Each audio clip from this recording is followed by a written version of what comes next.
সবাইকে আন্তরিক শুভেচ্ছা। আশা করি আপনারা সকলেই ভালো আছেন।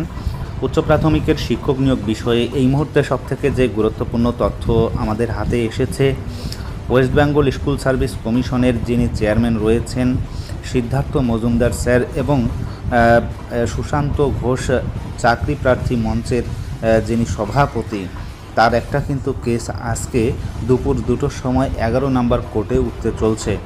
সেখানে বিচারপতিদ্বয় রয়েছেন তপব্রত এবং পার্থ সারথী স্যার।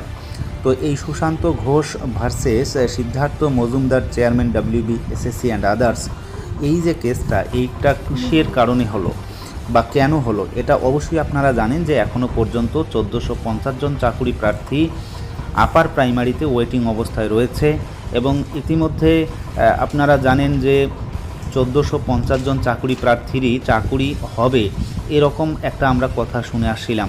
তো এই ক্ষেত্রে বেশ কিছু সাবজেক্টে এখনও পর্যাপ্ত পরিমাণে শূন্য পদ নেই, তাহলে সকলেরই চাকরি হওয়া কার্যত অসম্ভব। ঠিক সে কারণেই যদি মহামান্য কলকাতা হাইকোর্ট এই বিষয়টায়, অর্থাৎ এই যে 1450 জন চাকরি প্রার্থীদের মধ্যে যে সমস্ত বিষয়ে শূন্য পদ নেই, যদি শূন্য পদ সুপার নিউমারারি পোস্ট হিসাবে ক্রিয়েট করার অনুমতি দেয়, তাহলেই কিন্তু 1450 জন চাকরি প্রার্থীদের ভাগ্য আজই নির্ধারিত হবে, অর্থাৎ তারা চাকরি পাবেন।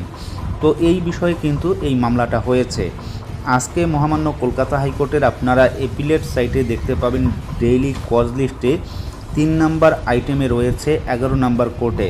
তো আমরা অবশ্যই এই বিষয়টা দিকে তাকিয়ে থাকব এবং আগামী দিনে কিভাবে এই 1450 জন চাকুরি প্রার্থী চাকুরি পায় আমরা সেদিকে লক্ষ্য রাখব। এছাড়াও আপার প্রাইমারির আরও গুরুত্বপূর্ণ বেশ কিছু মামলা রয়েছে আজকে। 233-এর মামলা, এটাও কিন্তু আজকে মহামান্য কলকাতা হাইকোর্টের সেই 11 নম্বর কোর্টে ওঠার কথা রয়েছে। তো আমরা সেই বিষয়ে আপনাদের অবশ্যই অবগত করানোর চেষ্টা করব। তো আজকের ভিডিও পর্যন্ত, সকলেই ভালো থাকবেন, সুস্থ থাকবেন, ধন্যবাদ।